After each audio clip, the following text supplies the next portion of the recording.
Commission, collection, corruption.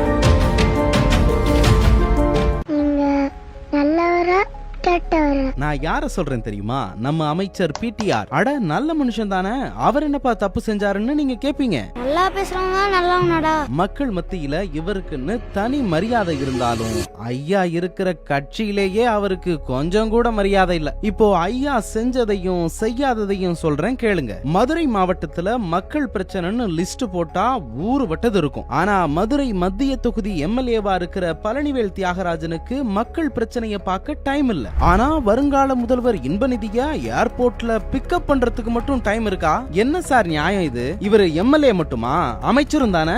Tamil Nadu தகவல் தொழில்நுட்பம் மற்றும் டிஜிட்டல் சேவைகள் துறை அமைச்சரா இருக்கிற இவரு அவர் துறைக்காச்சும் சொன்னதை செஞ்சாரா?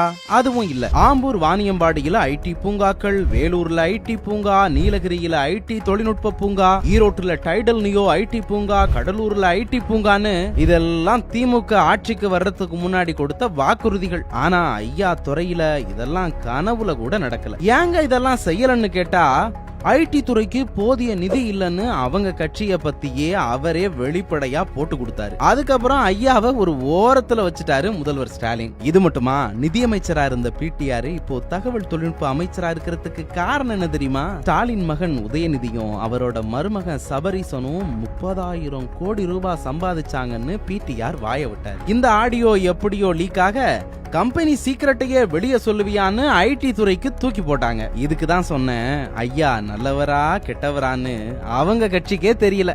பாவம். கடைசியா ஒன்னே ஒன்னு சொல்லிக்கிறேன். தப்பு செய்யறது தப்புனா அந்த தப்புக்கு உடந்தையா போறதும் தப்பு தானே. திமுகவே ஊழல், ஊழல்லாம் திமுக. இந்தியாவிலேயே ஊழலுக்காக கிடைக்கப்பட்ட ஒரே அரசாங்கம் திமுக அரசாங்கம்.